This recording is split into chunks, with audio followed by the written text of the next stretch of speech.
Je dis merci à Dieu pour une année de plus qu'il m'a accordé. Hier, c'était mon anniversaire et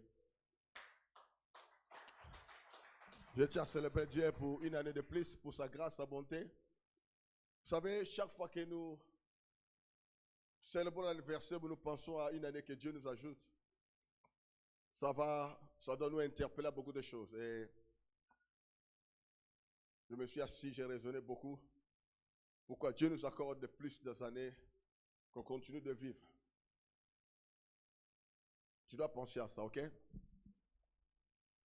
Pourquoi Dieu te donne plus d'années? Pourquoi tu dois vivre?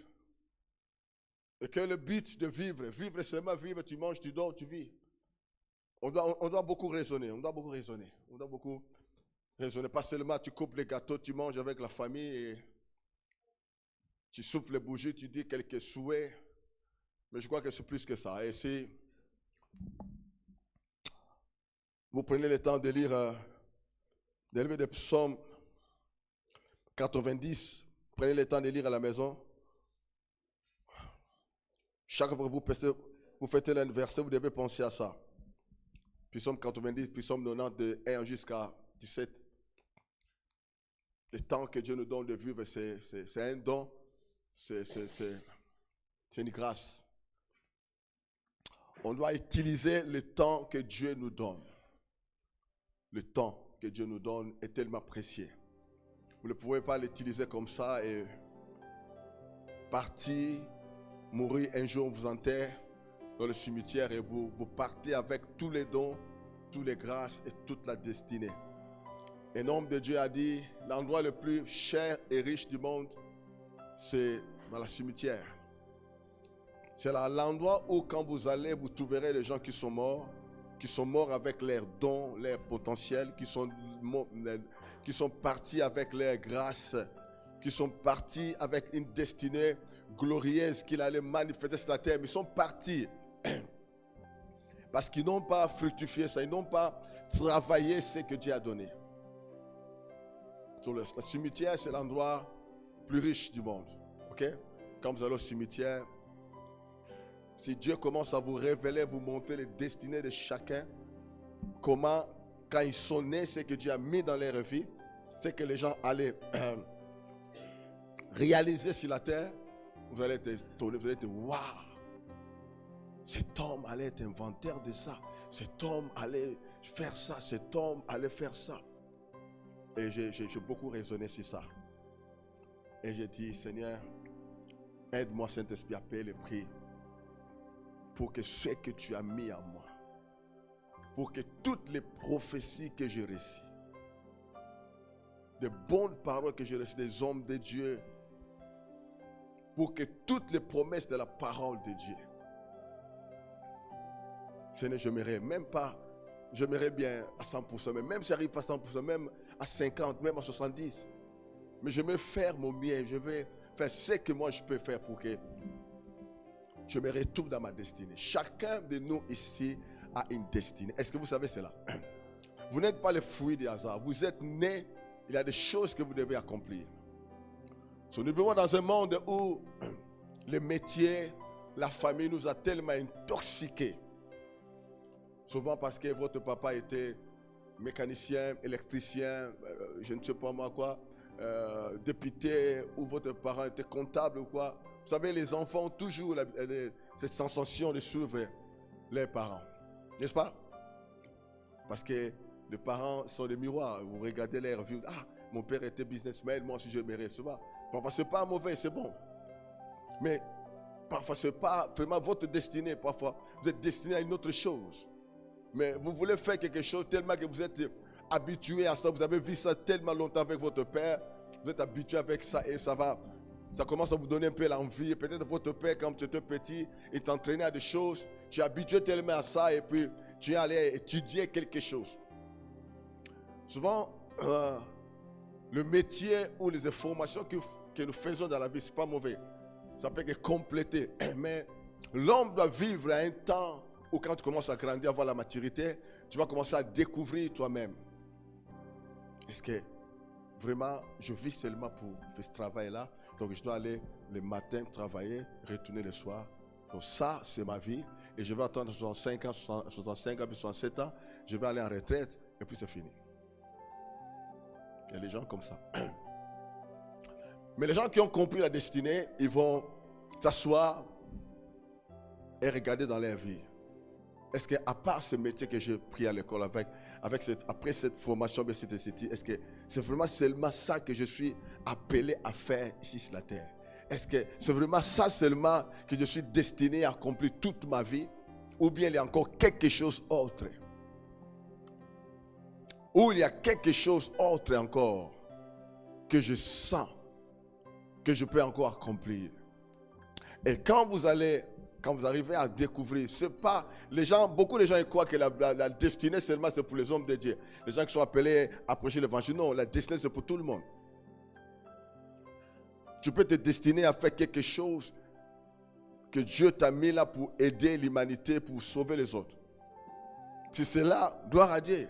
Mais on doit vivre, notre grand souci, c'est de découvrir ce que Dieu a mis à nous. Et ce sont des choses, quand chaque fois que vous fêtez un anniversaire, vous devez penser à ça, vous devez penser, oui, je viens de fêter 50 ans, 52 ans, 50 combien là, je ne sais pas moi. Oui, gloire à Dieu, vous partagez les gâteaux. Est-ce que c'est fini là? Est-ce que c'est fini? Parfois, quand vous fêtez votre anniversaire, vous devez être en colère. En colère contre vous-même. Vous mangez les gâteaux en colère.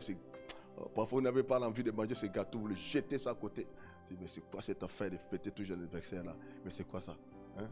Manger les gâteaux là, ça fait quoi? J'ai commencé à manger ça, ça fait 50 ans, je mange des gâteaux, mais 30 ans, ça ne m'a rien apporté. Mais alors, j'arrête un peu de manger les gâteaux. Je dois maintenant penser sur ma vie. Ne critique pas les gens qui mangent pas les gâteaux. Ces gâteaux là ne changent absolument rien, mon frère. Aussi longtemps que tu n'es pas dans ta destinée, ce n'est qu'un gâteau que tu peux manger chaque jour. On en vend ça dans les billes là, dans Spar. Tu peux même commander, manger ton gâteau. Si tu veux écrire ton nom, si tu peux écrire ton nom, il y a des choses pour écrire ton nom, c'est pas grave. Mais ce qui est important, ce n'est pas les gâteaux là, ce n'est pas les bougies. Ce qui est important, pourquoi Dieu me donne encore une année? Cela veut dire que Dieu, il croit encore en moi. Avant d'entrer dans notre message, je vais vous lire un passage quand je prie, Dieu m'a donné. On va lire ça, on aura une idée de quoi nous parlons de choses d'anniversaire là. Luc chapitre 13. On commence avec le verset 17, on va aller jusqu'à 18. Si Dieu t'accorde encore une année de plus, cela veut dire que Dieu a encore un plan pour toi. Je ne sais pas. Luc 13.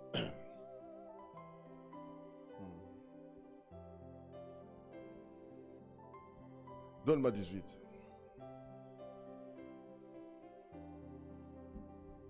Ah, ok. Il dit, le royaume, il dit encore, à quoi le royaume de Dieu est-il semblable? Et à quoi le comparais-je? 19. Il est semblable à un grain de sénève qu'un homme a pris et jeté dans son champ. Il pousse, devient grand, un arbre. Attends, c'est ce que je cherche là. Attendez. Nous sommes dans quel monde là? L'histoire que je cherche.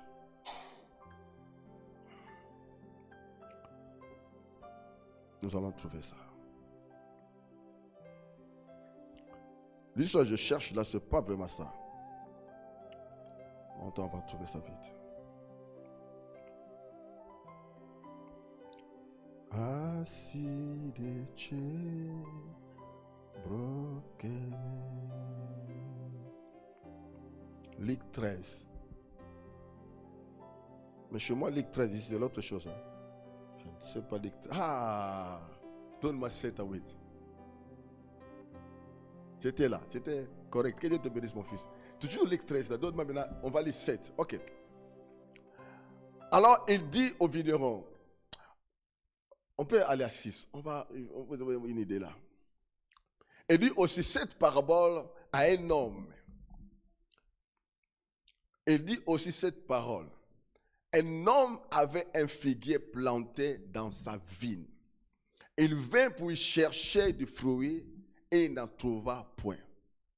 Ok? Et un homme avait quoi? Un figuier qu'il a planté. Et cet homme, c'était dans sa vigne. Il vint chercher du fruit et n'en trouva point. Good. 7. Alors, il dit au vigneron. Le vigneron, c'est celui qui travaille dans cette vigne, celui qui, cet cultivateur, ce laboureur, celui qui s'occupe de ça. Il dit à celui qui s'occupe de ce figuier. Il dit, voilà 3 ans que je viens chercher du fruit à ce figuier. Et je n'en trouve point. Coupe-les. Pourquoi occupe-t-il la terre inutilement? Ok? C'est pour ça qu'on parle de décision. Il y a déjà une vie inutilement. Ta vie est inutile. Non, je suis désolé, je dis ça, personne ici, mais il y a des gens sur la terre, leurs vies sont inutiles. Ils mangent le matin, ils sont foufous, ils dorment, ils vont au travail, ils retournent à la maison. Mais nous, les enfants du royaume, notre vie doit être utile. Si tu n'es pas utile, tu es inutile. Jésus a dit, comme ça fait 3 ans, je viens, je ne trouve pas de fruits. Il dit au vigneron, pourquoi ce figuier est en train d'occuper cette place inutile? Coupe, jette. Mais ce qui nous intéresse, c'est le verset 8. C'est le verset 8. Lisons le verset 8. Les vignerons lui répondirent. Les vignerons étaient sages, compassionnants, pleins d'amour. Seigneur, laisse-les encore cette année.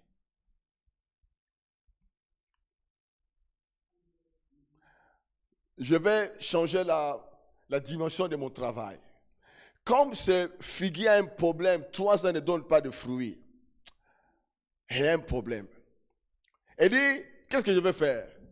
Je creuserai tout autour. Parce que les figuiers étaient déjà plantés, mais il y avait un problème, ne produisait pas de fruits. 3 ans. Je ne sais pas si c'est figuier maudit ou quoi. Mais il a dit, il y a un problème. Ok. Ce que je vais faire, je vais creuser tout autour. Vous savez, il y a d'autres arbres qui ne poussent pas bien, c'est à cause de manque de fumier. Les engrais chimiques, c'est pour ça qu'on l'utilise, on le met sous la terre pour que quand la semence tombe, c'est comme des vitamines sur la terre qui donnent la force aux semences de sortir facilement. Des engrais là. Et dit, je creuserai tout autour et je mettrai du fumier. 9. Peut-être à l'avenir donnera-t-il du fruit. Sinon, tu les couperas.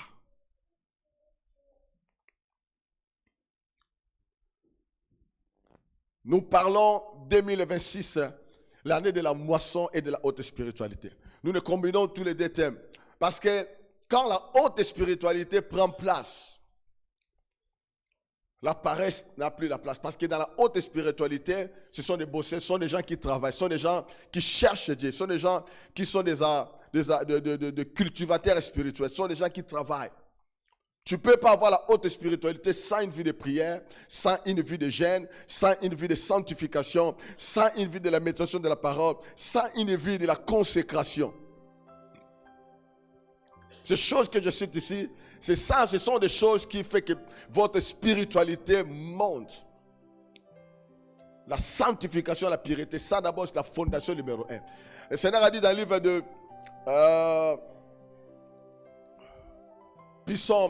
Psaume 24, le verset 3 à 4. Il dit quoi?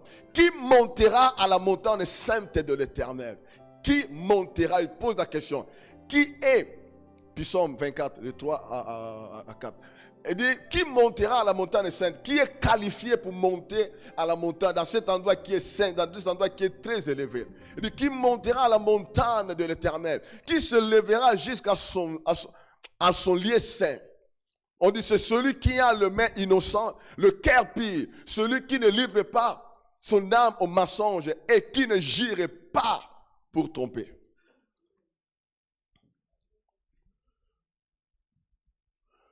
La pureté, c'est la chose que le diable te combattra et c'est la chose que le diable ne te laissera jamais. Parce qu'il sait que quand la pureté commence à prendre place, la divinité commence à monter. Parce que Dieu est Dieu, parce qu'il est saint. Retenez ça.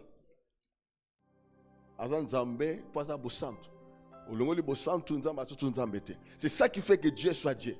La sainteté. Satan, non, même pas, on ne peut même pas parler de ça. Ce qui fait Dieu d'abord, c'est la sainteté, c'est la sanctification, c'est la pureté. Quand l'homme commence à entrer dans cette fréquence-là, et il engage la prière, le jeûne, la méditation, la révélation, il y a quelque chose qui commence à bouger. Celui qui est qualifié à monter dans le lieu saint.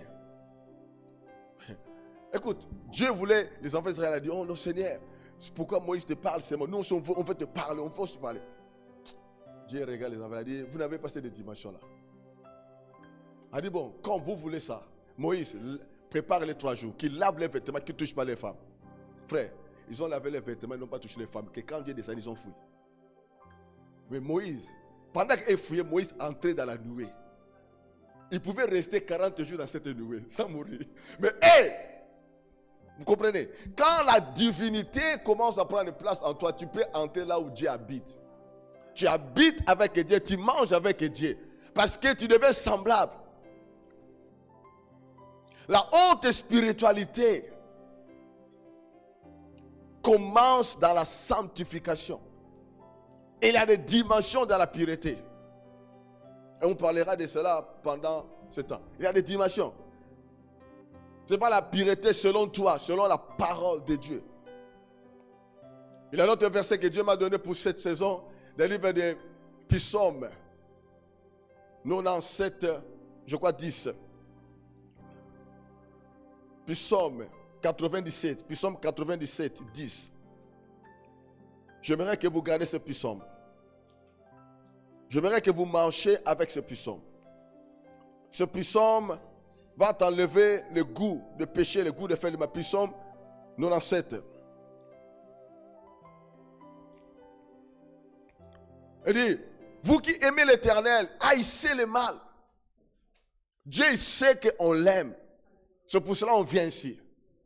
C'est pour cela qu'on donne les dîmes, les offrandes. C'est pour cela, même il fait froid, nous sommes là. On aime Dieu, frère. Dieu sait que vous l'aimez. Oh yeah. Mais Dieu, il sait que vous l'aimez, mais il voit et trouve des imperfections. Il trouve, ces gens-là eux-mêmes, mais il y a quelque chose.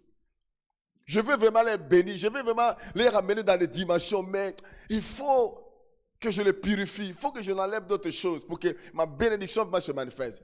Et Dieu, il dit, vous qui aimez, parce qu'il sait qu'il aime Dieu. Oh yeah. Et les gens, ils aiment Dieu, mais ils ont une façon de vivre que Dieu n'aime pas. Est-ce que vous savez cela? Les gens, ils aiment Dieu. Ils peuvent tout faire pour Dieu, mais ils ont leur façon de vivre où Dieu dit, je sais que tu m'aimes, mais la façon là, c'est pas ça. Je veux vraiment faire des merveilles en toi, mais cette façon, c'est pour ça que Dieu dit, vous qui aimez l'Éternel. C'était le verset quand je priais pour la vie cette année. Dieu m'a dit, il y a des choses, ces versets que je te donne, c'est capital pour toi. Il dit, vous qui aimez l'Éternel, haïssez le mal. Il garde les âmes de ce fidèle. Il les délivre de la main de méchants. La crainte de Dieu commence quand l'homme commence à haïr le mal. Quand le mal est autorisé, vous ne pouvez pas le stopper dans ta vie. Haïr. Ma belle comme une kelle. Donc tu ne peux pas faire le mal. Satan a peur de l'église d'une manière que vous ne comprenez pas. Mais le problème de l'église est entrée dans trop de choses sales. L'église est entrée dans la boue, dans beaucoup de choses, dans la distraction. Nous oublions ce qui est essentiel. On aime Dieu, mais il y a des choses que Dieu n'aime pas à nous. Maintenant, Dieu dit, vous qui m'aimez, vous devez haïr le mal.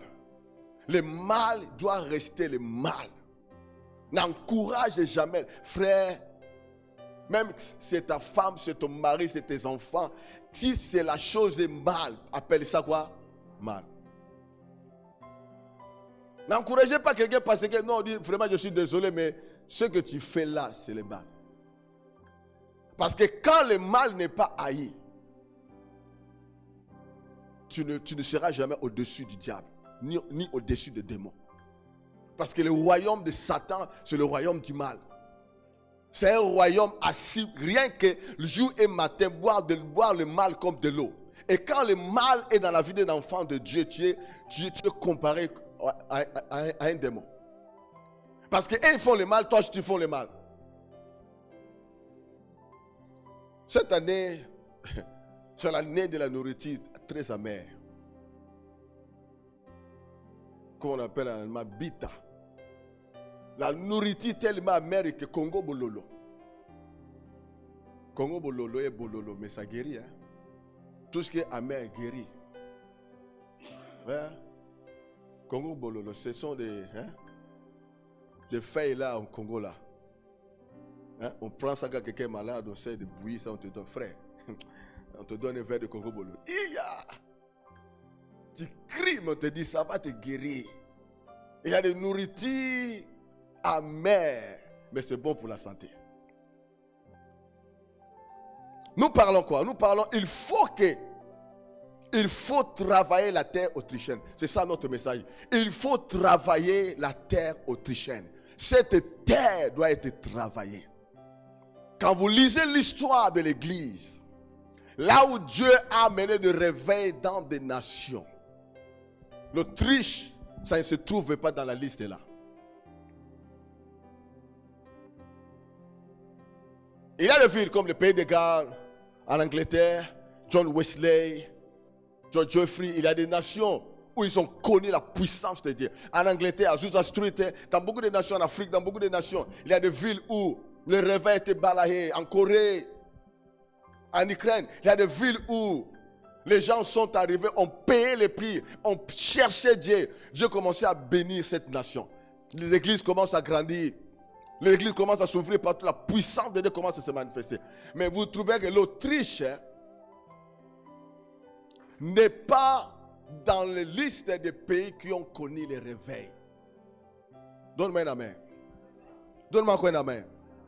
On doit être conscient, là où Dieu nous a envoyés, il n'y a pas eu de gens avant nous qui ont fait un travail qui a bougé le ciel. Ici, là. Bazar tes frères.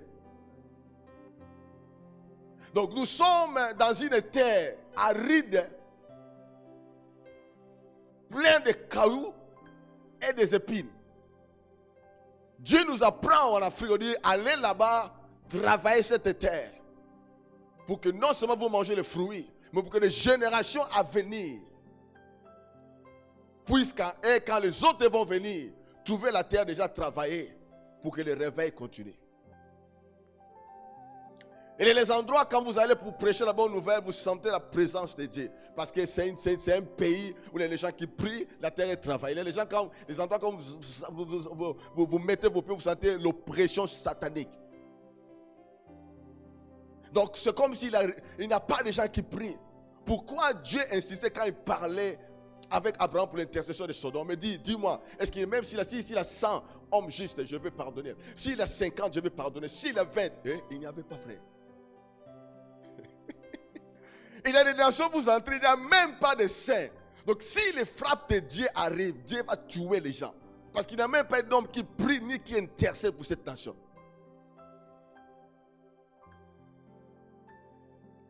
La terre autrichienne, on doit vraiment être sage et comprendre. Cette nation n'a jamais connu ce qu'on appelle le réveil. N'a jamais connu la puissance de Dieu. Et les gens qui sont venus faire le travail ici, ils n'ont pas remué la terre comme il le faut. Pour que nous jouissions de quelque chose, il n'y a rien. Mais il y a des prophéties. Même les églises de blancs,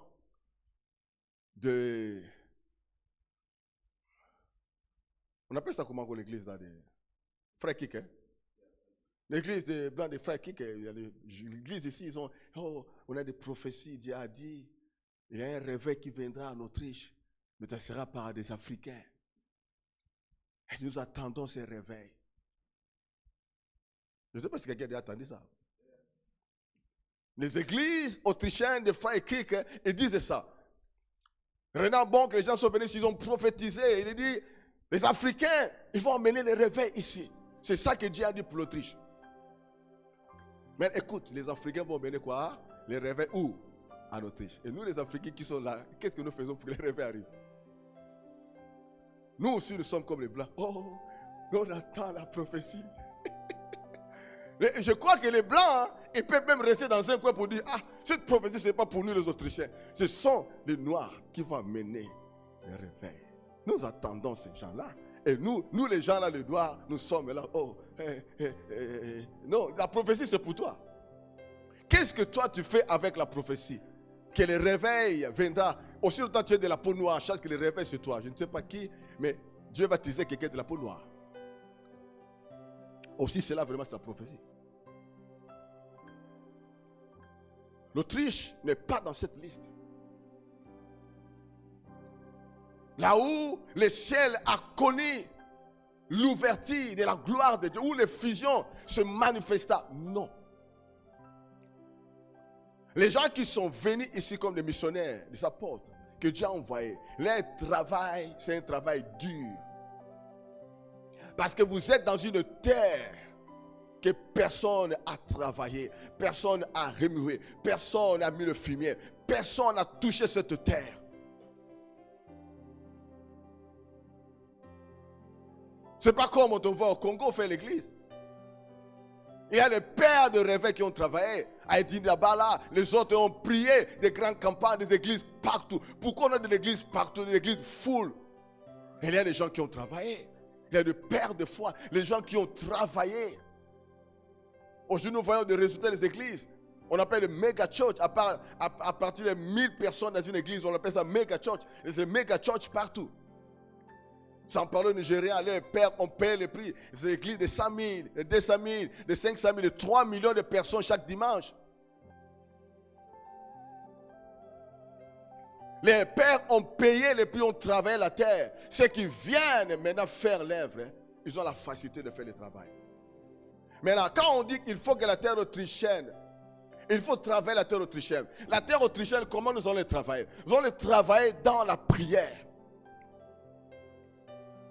Dans la prière, dans le jeûne, dans la sanctification, dans la méditation. Le Seigneur a dit la moisson est grande. Il a quoi? Il a peu d'ouvriers.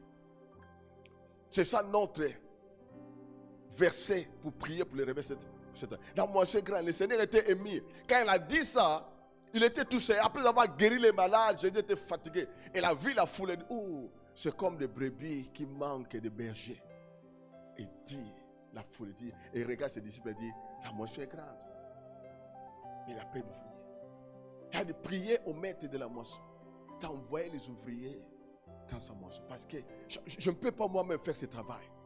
Jésus promène avec 5 000 à 7 000 personnes qui le suivaient. Vous pouvez imaginer ça?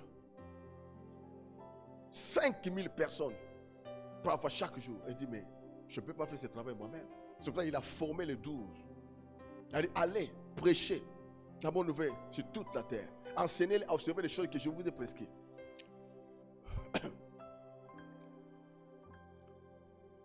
Dès Timothée 2,6 nous dit quoi? Quand nous parlons de la moisson, nous voyons la moisson comme le résultat. Mais tu ne peux pas seulement voir le résultat sans passer par des processus. La moisson, c'est le résultat. Mais n'oubliez pas, pour que tu viennes dans un champ commencer à moissonner, pense-toi, raisonne. Je viens moissonner dans cette moisson. Oui, mais qui a travaillé dans cette moisson? Non, ça va. Qui a semé? Quand on parle de la moisson, on parle de quoi? On parle d'un homme, d'un laboureur, des cultivateurs, agriculteurs. Je dois avoir d'abord un homme. D'abord, il faut qu'il y ait un homme. Quand on a un homme, on a l'homme, là doit avoir la sémence. On doit avoir la terre. La terre doit être remuée, travaillée avec la charrue. La terre, après avoir sémé cette semence-là, l'homme doit arroser cette semence-là. Et la dernière partie, les résultats qu'on appelle la moisson, arrivera. Parce que tout le processus a été fait. L'homme a sémé, l'homme a remué, l'homme a arrosé. Et à la fin, l'homme a dit, ce qui reste là, c'est Dieu qui fait quoi? Et à la moisson, vous venez prendre. Et c'est le travail. C'est un travail. C'est pour cela que Timothée nous dit quoi? Paul a dit, il faut que les laboureurs travaillent avant de recueillir les fruits. Il faut que les laboureurs fassent quoi? Travail. Avant de faire quoi? Mais écoute, nous, l'église, nous sommes une église. Ce qui nous intéresse, c'est les fruits. Oh, les fruits. On doit voir les fruits. Les fruits. Mais comment vous allez avoir des fruits s'il n'y a pas un laboureur? Et si les laboureurs n'ont pas travaillé? Les laboureurs doivent labourer la terre avant de recueillir les fruits. Les fruits, c'est le résultat. Les fruits, c'est quoi? C'est le résultat de ce processus que vous avez fait. Vous avez travaillé. L'ouvrier mérite quoi? Son tassis. Dieu va nous récompenser dans cette nation. Nous allons moissonner, oui, mais à une condition. On doit faire quoi? Travailler. Walking in love. Travailler. C'est le travail qui paye, ce n'est pas d'autre chose. Donne-moi Proverbe. Proverbe 22, 29. Proverbe 22. Proverbe 22, 19 nous dit quoi?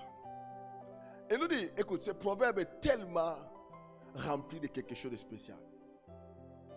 Il dit, Proverbe 22, 19.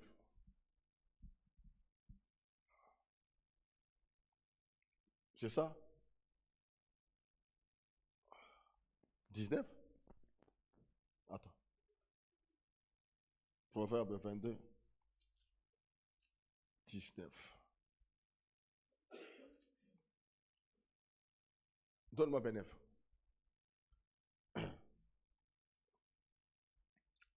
29. 29 nous dit quoi? Si tu vois un homme habile dans son ouvrage, dans l'autre version, c'est que si tu vois un homme habile ou bien diligent dans son travail, si tu vois un homme habile dans son travail, il se tient ou il se tiendra devant le roi ou auprès du roi. Si tu vois là où il y a un homme qui est habile, un homme qui travaille avec empressement, avec amour, si tu vois un homme qui travaille, cet homme-là, il finira se tenir devant qui? Devant le roi. Ce n'est pas un homme paresseux, non. Si tu vois un homme qui travaille, tu verras les résultats. C'est ça que le proverbe me fait dire. Si tu vois un homme qui travaille, un homme qui est beschäftigt, un homme qui est dans son travail, qui se donne dans son travail, il dit, tu verras cet homme-là devant l'écran. Il va se tenir parce que c'est un homme qui travaille. C'est le travail. Vous ne pouvez pas avoir de succès, ni de la réussite, ni des résultats sans travail. C'est une perte de temps. C'est pour cela, Jésus a dit, écoutez, ce qui compte pour Dieu, c'est le travail. Quand vous vivez, vous ne faites rien, c'est comme inutile. C'est comme si quelque chose qui vient, ça te prend, tu es prêt à mourir. Il a dit, à toute façon, on l'a donné 30 ans, et vit, il ne fait rien. Il n'a qu'à partir. De toute façon, il vient. Il occupe une place en Autriche. Cette place, il faut que maintenant des intercesseurs viennent. Oh papa, bite, peut-être il va changer. Donne encore une. Oh bite.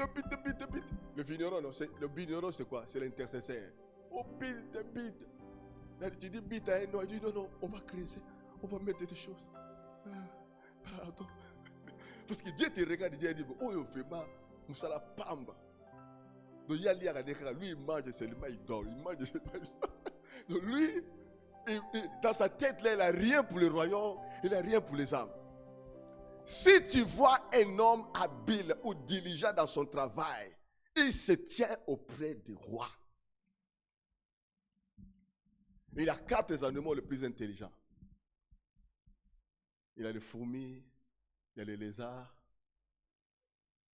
pas les abeilles. Il y a l'autre là. C'est dans la Bible des proverbes. Hein? Il y en a 4. Hein? Mais on dit quoi? Les lézards, hein? Moussélé kété. On les trouve où? Même dans la chambre du roi. Là où il y a l'intimité. Là où le roi, quand il entre, personne ne doit entrer. Mais Moussélé kété, les lézards, tu le trouves. En tout cas.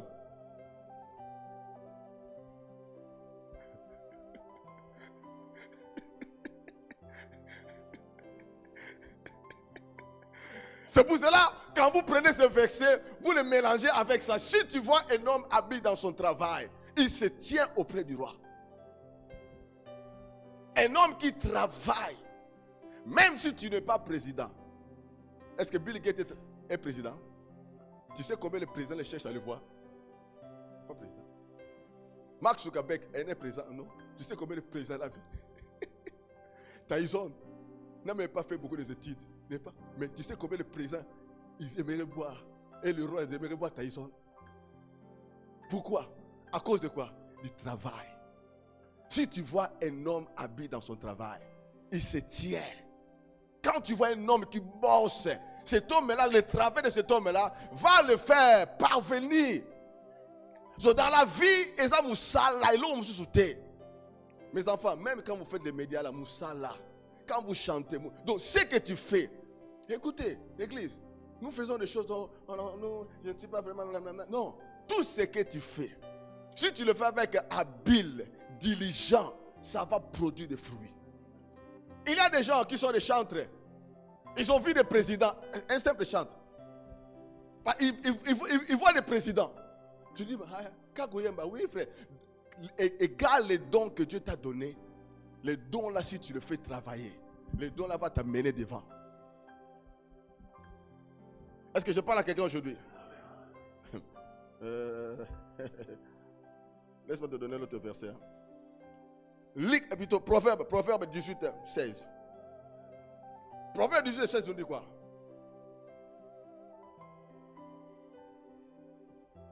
C'est travail. Les présents d'un homme. Quand on dit les présents ici, ce n'est pas seulement les cadeaux. Les présents ici, c'est aussi les grâces, le talent. La chose que Dieu t'a donnée. On dit, les présents d'un homme, lui élargissent la voie et lui donne l'accès auprès du roi. Les présents, les dons, les cadeaux, les grâces, ce que Dieu t'a donné peut t'élargir les voies. Joseph, qu'est-ce qui a fait que Joseph rencontre Pharaon, les grands pharaons qu'on appelait Dieu? Qu'est-ce qui a fait que Joseph rencontre Pharaon? Pour que la porte s'ouvre. Qu'est-ce que? Parce que Joseph avait quoi? Un don. Quel don? Interprétation quoi? Oh yeah. Il a commencé ça depuis l'âge de 17 ans. Il a grandi à ça jusqu'à l'âge de 30 ans. Rien que l'interprétation là, il est devenu l'homme le plus puissant de l'Égypte. Premier ministre. Sur les dons que Dieu t'a donnés, ce n'est pas le métier que tu fais là. C'est le don qui t'amène auprès des grands, qui l'ouvre même tes portes. Si tu vois un homme habile dans son travail, si tu vois quelqu'un qui bosse tellement fort, il ne faut pas se moquer de la personne. Ah, yo pour le qui, si ça l'appelle le qui, tika ça là. Quand quelqu'un il travaille, laisse la personne travailler. Parce qu'il mangera le fruit de son travail un jour. Oh yeah. Sur la terre autrichienne a besoin de gens qui vont le travailler dans la prière. Il y a des terres qui demandent la charrue. La charrue, c'est cette grande métal là qui est connectée à bête de bœuf des animaux. Et les animaux poussent ça. Toi, tu le tiens comme ça, ça tourne la terre. Il y a des terres tellement pierrées, caillées. Il y a des terres tellement secs que si vous ne les tournez pas, vous mettez la semence va rester au-dessus. Mais là, les gens, les cultivateurs et les laboureurs, qu'est-ce qu'ils font? avant de mettre la semence, il faut quoi? Il travaille quoi? Nous en Afrique, on a un sengo. Tu tournes la terre. Ça, c'est beaucoup de travail. Mais les autres gens utilisent la charrue. Ce sont le métal. D'autres gens, ils ont des tracteurs. Il y a un truc là qui tourne la terre. La terre tourne. Vous tournez la terre. La terre est tournée. Vous mettez quoi? Des engrais. Le fumier.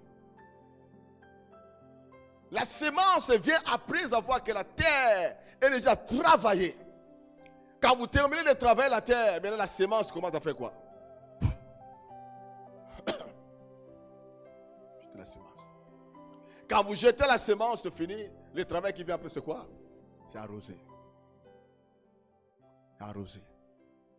Vous savez, des laboureurs et des cultivateurs, ce sont des hommes de foi et des femmes de foi. Tu crois vraiment que quelqu'un peut prendre des journées entières de labourer une terre, de mettre du fumier et de s'aimer et de dire après, rien ne sortira ici. Tu dois être fou. Avec tout ce travail que tu as fait, avec tous les suivis que tu as eu, tu dis à la fin que l'oral, non. Les laboureurs attendent avec foi. Ooh, my goodness. J'aimerais que cette année, on puisse avoir la foi. La foi que quelque chose, là où on a semé, quelque chose sortira. Lis-moi Jacques. Jacques chapitre 5, le verset 7. Jacques chapitre 5, le verset 7. Jacobo, nous dit quoi? Nous dit, soyez donc patients, frères, jusqu'à l'avènement du Seigneur. Voici les laboureurs attendent les précieux fruits de la terre. Apprenant patience en son égard jusqu'à ce qu'il ait reçu les pluies de la première et de la arrière saison. Voici les laboureurs a fait quoi? On a commencé de travailler depuis que l'année a commencé. On va faire quoi? Vous avez déjà vu quelqu'un travailler la terre aujourd'hui, s'aimer aujourd'hui, et mentionner le même jour?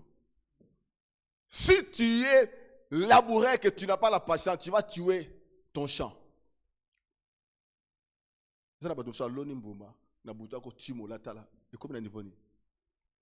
Donc tu as mis la semence, tu as creusé encore pour regarder ce qui se passe.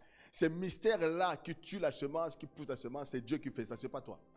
Donc ne tuez pas ta semence. Crois que comme j'ai semé, il aura quoi?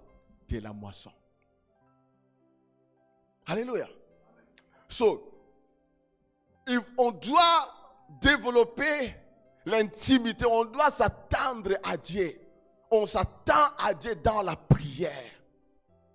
Les gens ont provoqué le réveil dans une année, dans 2 ans, dans 3 ans, dans 5 ans, je ne sais pas combien le ciel est connecté avec vous.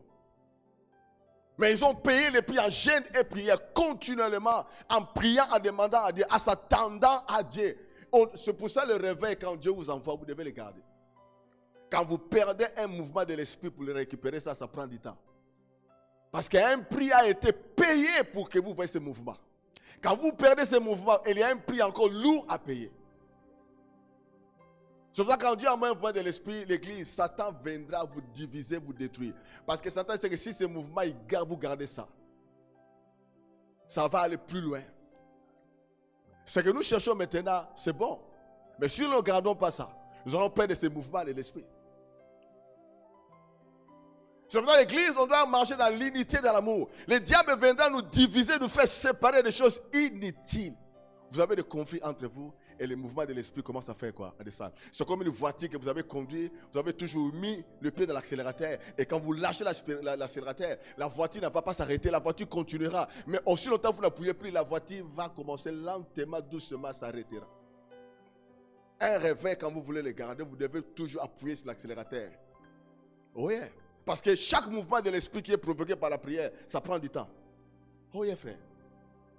Vous avez vu les manteaux venir dans cette église, comment les gens venaient, Dieu agissait. Tu sais combien de temps que je demandais à Dieu la verge, qu'elle dit Seigneur, je veux la verge. Jusqu'à ce que je vis Christ dans une vision, me dit tu veux la verge, regarde ce que tu dois faire. Frère, des choses ne viennent pas comme ça, non. Quand en 2015, j'ai dit, Seigneur, j'ai décidé, j'ai dit, cette année, comme l'ennemi a voulu nous humilier, cette année, c'est l'année de l'humilité, l'année de l'élévation. C'est exactement ce qui arriva. J'avais prophétisé, j'avais dit, cette année 2015, c'est l'année de l'humilité et de l'élévation. On était humiliés. Je restais même 3 mois là, je ne prêchais pas, je disais, mais je prie le Seigneur, je veux que le diable reçoive un gifle, il n'oubliera pas ça. Et c'est exactement dans ce mois-là. Les prières étaient prêtes, frère. Oh yeah. Dans la prière, avec des sacrifices, des manteaux venus. So, le mouvement de l'esprit que nous voulons maintenant créer en 2026 est réel. Ce mouvement va se faire. Mais on doit garder ce mouvement. Oh yeah. Et un prix. Et un prix lourd à payer. On paiera le prix qu'on a payé. On paiera encore plus que ça. Il y a une des choses que Dieu m'a dit, je n'oublierai jamais dans cette vision claire. Dieu m'a regardé, m'a dit, tu veux le mois de l'esprit, la pureté. Quand la sanctification va prendre place à nous, frères, nous parlons de la sainteté. Vous pouvez prier combien de jours et jeûner. Si la sanctification n'est pas la base, c'est une perte. Quand je vis Jésus ne m'a pas dit beaucoup de choses. Oh, prie, non. Il m'a regardé, il m'a dit, tu veux cette verge. La pureté, mon fils. Aussi longtemps, tu te purifies. Et là où j'ai compris que il y a des dimensions de la pureté. La pureté, ce n'est pas seulement l'acte que tu fais, non. Tu peux pécher dans ton esprit. Sans même que tu passes à l'acte, sans même que tu touches quelque chose. Dans ton esprit, tu te suis. La dimension de l'impureté que les gens ils ont, ce n'est pas seulement quand ils touchent des choses impies, mais c'est quand ils pensent des choses impies. Quand leur bouche parle des choses impies. Quand vous avez des plaisanteries impies.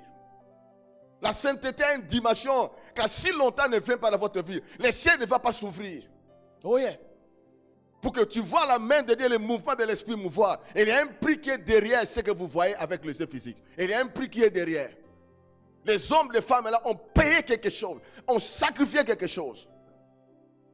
Ça ne fait pas comme ça. C'est comme si tu vois un médecin qui tient un petit couteau, il fait tomber, laisser le malade. Et le médecin avec ce couteau-là, il fait couper la chair et fait l'opération. Toi, tu regardes maintenant, c'est quoi, c'est n'importe quoi.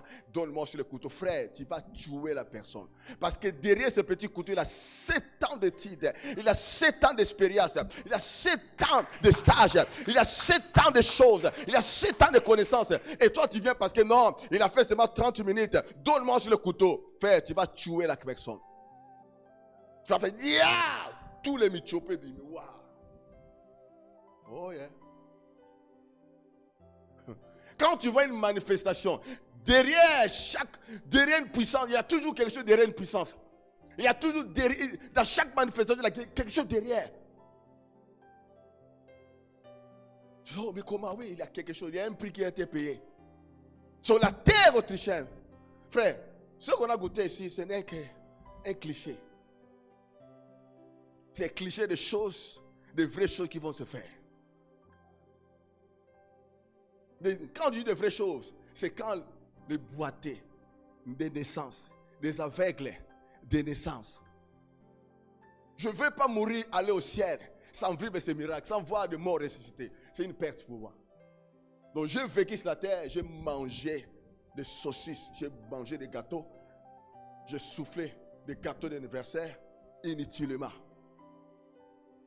C'est une perte, frère. Si aujourd'hui je meurs, il n'y a pas autre partie comme ça, c'est une perte. Je n'aurai pas une grande récompense. Et ce n'est bite, laisse-moi encore.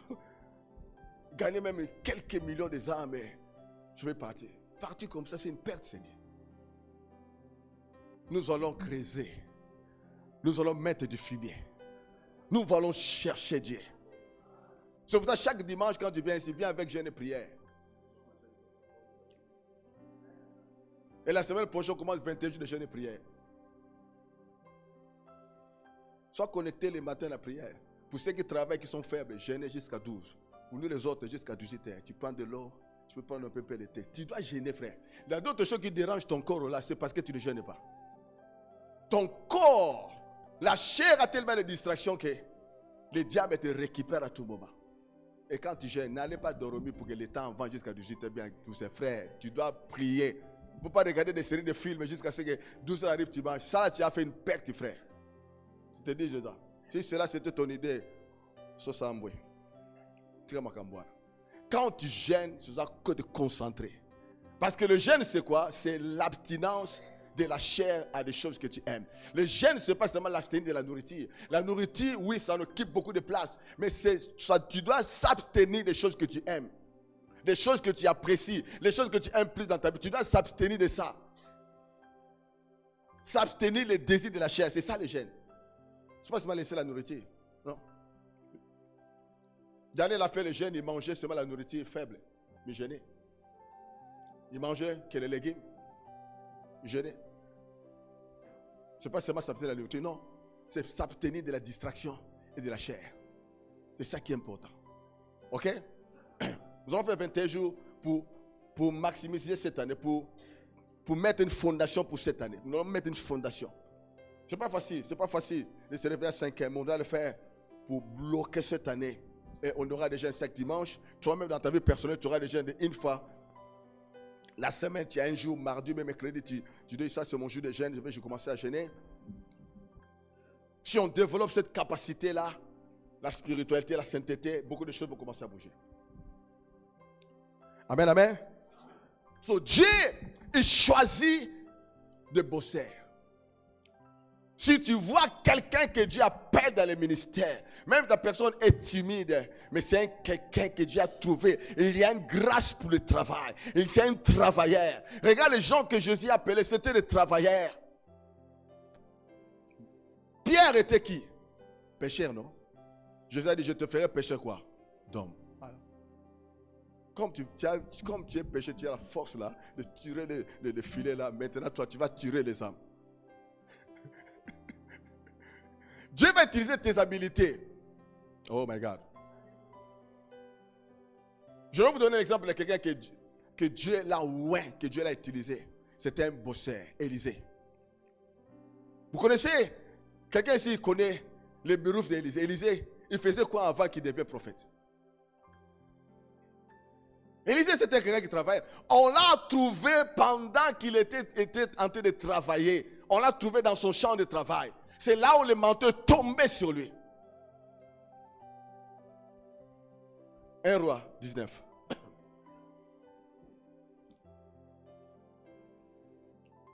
C'est pour ça que la Bible déclare, si tu vois un homme habillé dans son travail, cet homme-là se tiendra devant le roi. 1 Roi 19, 18.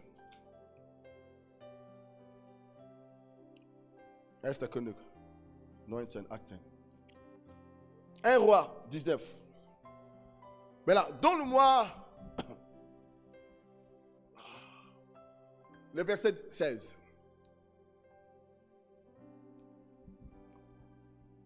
Élie, avec tout le désespoir qu'il a eu avec la femme là, Jézabel, ok? Elle était fatiguée, elle a dit, ah non, je vois que mon ministère s'arrête là. Dieu a dit, bon, avant que tu pars, ok?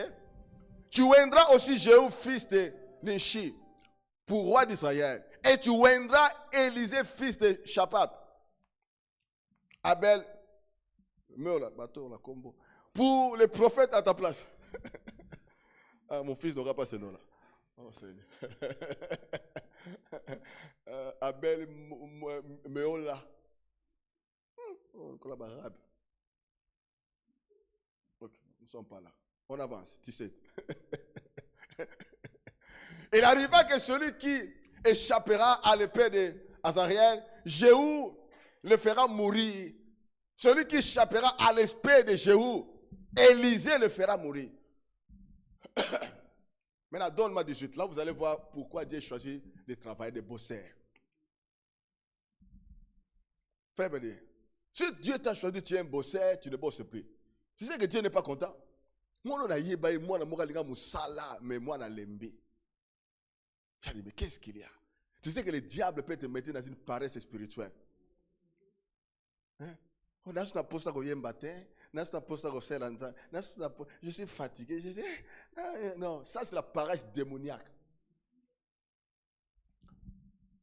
Mais, je laisserai en Israël 7000 hommes, tous ceux qui n'ont point fléchi les genoux devant Baal, et dont la bouche n'est la point baisée.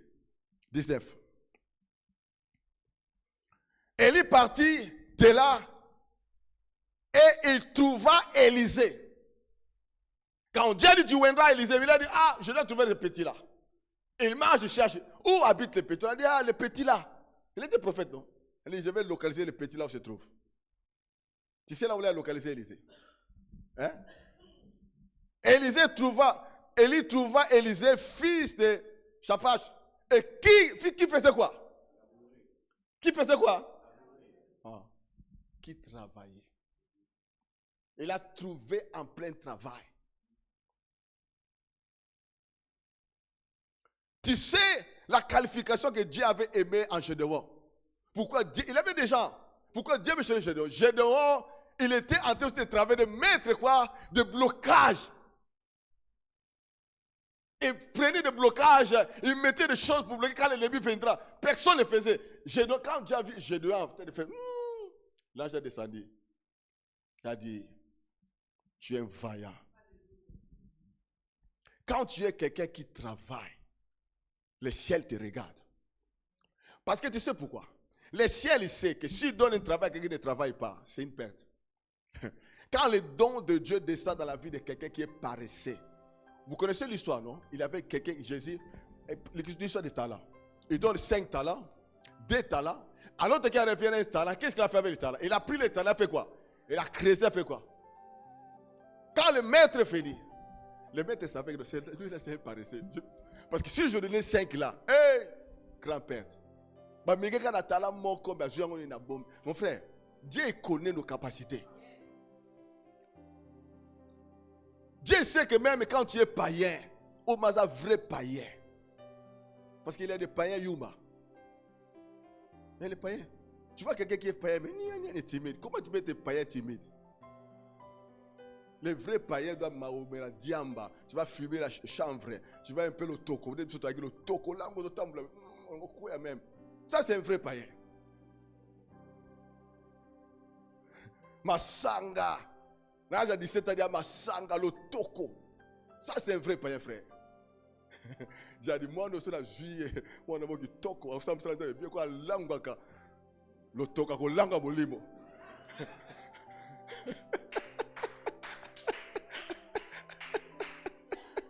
Oh, Saint-Esprit. Yo, ma Dieu, qu'on a des cobos. Et l'église de Kobe continue. Frère, tu as senté tous les serres. Oh, non. Tu vois, quand Dieu te trouve des capacités, quand tu vas dans le Seigneur, tu les changes pour sa gloire. Tu ne peux pas être dans le Seigneur et naïe, et continuer le togo. Non. Écoute, il a trouvé Élisée qui labourait. Il y avait devant lui 12 paires de bœufs. Quelle capacité! 12 paires de bœufs. Un homme seul qui contrôle les 12 paires de bœufs qui est en train de traverser la terre. Élisée est en train de contrôler les 12. Frère. Non. Faux amour, non? Je crois qu'Élisée était un homme musclé. Costaud. Frère.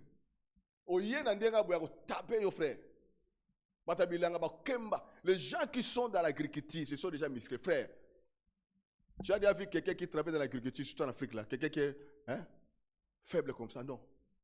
Parce que la terre est là pour travailler ça. Ça demande la force.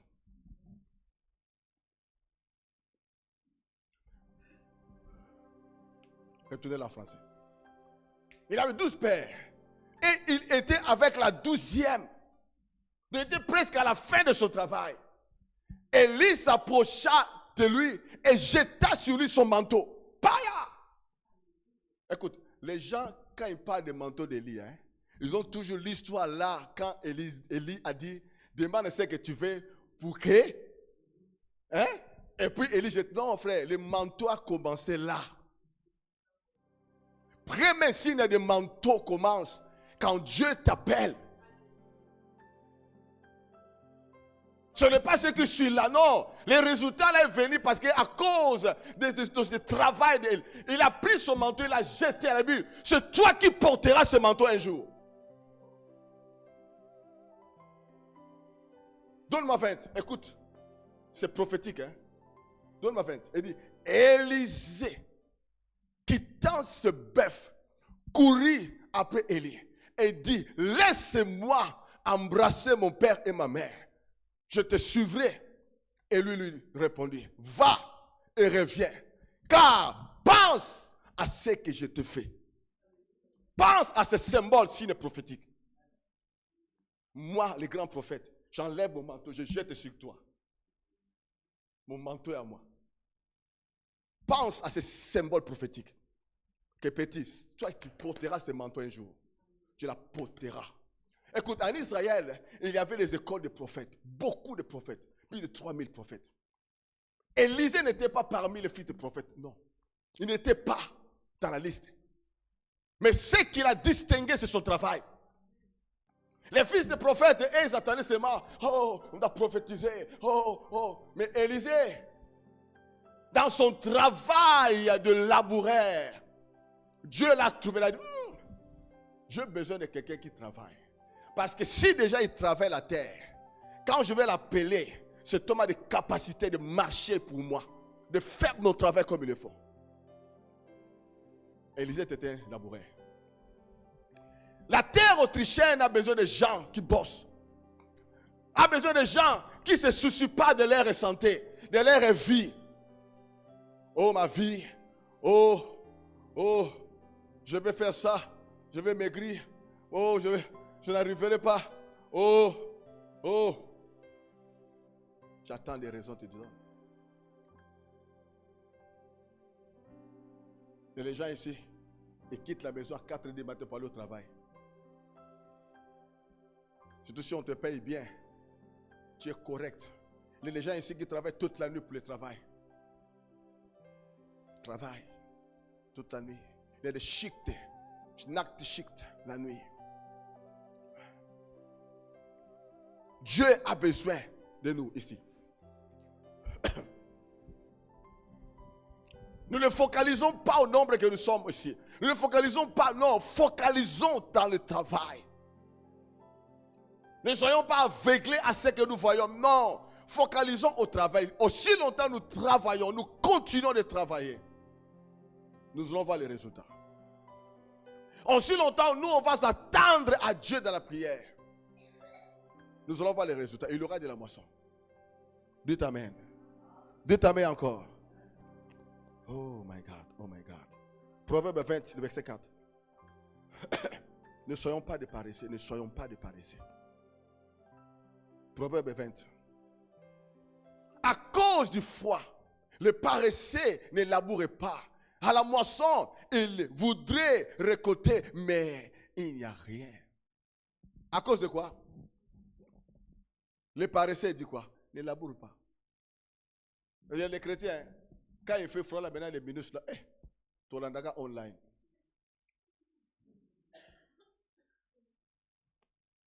Ça, c'est le problème de l'église.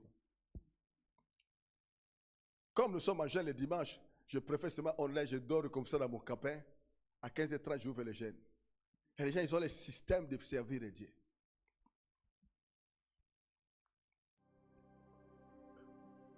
À cause du froid, le paresseux ne laboure pas. Le paresseux, c'est qui? C'est quelqu'un qui a toujours des raisons. Et trouve toujours des raisons. Non, tu vois, à cause de temps, à cause de ça, c'est pour ça qu'on n'a pas fait ça, à cause des enfants, je ne peux pas, j'ai beaucoup de s'occupation, j'ai beaucoup des enfants de travail, je ne peux pas te prier, à cause de ça. Quand quelqu'un paraissait, a toujours des raisons à trouver. Et il a toujours des excuses pour qu'on puisse les comprendre. Oh Dieu, tu sais, comme cet homme-là, Seigneur, je savais que tu es un homme dur, tu moissonnes même là où tu n'as pas semé. Donc je n'ai pas allé de gauche à droite, j'ai pris ta semence, je l'ai caché, je sais quand tu retournes. Quand tu as des excuses, tu es paresseux. Tu ne veux pas travailler. Les bosseurs ne s'excusent pas. Non. Ils travaillent. Alléluia. Les paresseux n'ont pas labouré la terre, mais à la moisson, les paresseux fait quoi? Il dit, on peut aller moissonner. Il va pour moissonner, il n'a rien. Tu n'as pas semé, tu veux seulement moissonner? Non. Hein? Vous savez, il y a un verset que Jésus a dit, vous émotionnerez là où... Frère, ce verset-là n'est pas donné à tout le monde. Ce verset-là, tu trouveras la grâce de ce verset-là, là où les gens ont déjà travaillé la terre. Non, tricheur. Pour ça dans nos versions. Dans d'autres pays, au Congo, d'autres pays, là où la terre est déjà, bah oui, tu viens, tu vois la croissance. Et le Seigneur a dit, d'autres gens ont travaillé, mais vous venez faire quoi? Hein? Moissonner. Mais sinon, et si nous, on doit travailler pour que nos enfants moissonnent. C'est ça la différence. La terre est rude et forte. Ésaïe 44, 3. On va chuter la bite.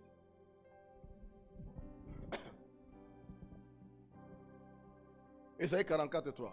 Ésaïe. Fais tout petit. Car je répandrai des eaux sur le sol altéré, des ruisseaux sur la terre déchaissée. Je répandrai de mon esprit sur ta race et ma bénédiction sur tes rejetons. Écoute, quand une terre n'est pas mouillée, humide, vous ne pouvez pas mettre la semence. Quand une terre est aride, vous mettez la semence reste dessus. C'est pour cela le travail de remuer la terre dans la charrue, c'est quoi? Le travail de charrue, c'est de tourner la terre, d'arroser cette terre pour que cette terre soit prête pour recevoir la semence. Et le Seigneur a dit, si je trouve les gens qui travaillent, moi, Dieu, je vais envoyer, je répandrai des eaux sur le sol altéré, des ruisseaux sur la terre déchaissée. L'Autriche, c'est une terre déchaissée. C'est une terre altérée. Et nous, on doit travailler ça dans la prière. Amen, amen. On doit travailler la terre là, à la prière. Deutéronome 2, 36, on va arrêter avec ça. Deutéronome, chapitre 2, verset 36. Deutéronome. Qu'est-ce que veut dire Deutéronome? Faut que tu pour moi, je sais pas ça. Deutéronome. Deutéronome, chapitre 2, verset 36. Il y avait des villes où Josué devait aller posséder. Il y avait des villes que Dieu avait données aux enfants d'Israël. Il y avait des villes que Dieu devait livrer aux enfants d'Israël. Écoute, c'est tellement fort. Arrêtons ce langage-là de dire Mbokoyo, l'Autriche, c'est pas une terre sèche, c'est pas une terre compliquée. Cette nation, vraiment, il n'y aura pas de réveil. Quand nous avons des déclarations pareilles, nous tuons cette terre. Mais écoute cette parole, j'aimerais que nous gardons cette parole. Elle dit, depuis Aroël, sur le bord du torrent de l'Arnon, et la ville qui est dans la vallée jusqu'à Galade, il n'y a eu pas de ville trop forte pour nous. L'Éternel, notre Dieu, nous livra tout. Dieu peut nous livrer l'Autriche. Dites à moi avec force. Ils ont dit, hein, depuis Aroël jusqu'à la Galate, il n'y a pas eu de ville trop quoi, forte. Avec notre Dieu, Dieu nous livra, Dieu nous donna ces villes. Puis Somme nous dit quoi? Demande-moi, je te donnerai les nations pour héritage. Extrémité de la terre pour possession. Les nations, Dieu dit, vous demandez les nations, je vais vous donner. Il dit, il n'y a pas une ville trop forte. L'Autriche n'est pas une ville trop forte, où il y a tellement de démons qu'on ne peut pas vivre les rêves, où il y a tellement de démons qu'on ne peut pas voir le percer, où il y a tellement de choses mauvaises. Non. Si nous avons cette confession, Dieu ne va pas se manifester. La terre autrichienne a besoin de laboureurs. La terre autrichienne a besoin de gens qui travaillent. La terre autrichienne a besoin de la puissance de Dieu. La terre autrichienne a besoin de gens disposés. Les gens qui disent, on va payer les prix. On va chercher Dieu. On va travailler la terre. Chaque fois que tu pries pour l'Autriche, tu te sens comme un cultivateur. Tu te sens comme quelqu'un qui travaille la terre.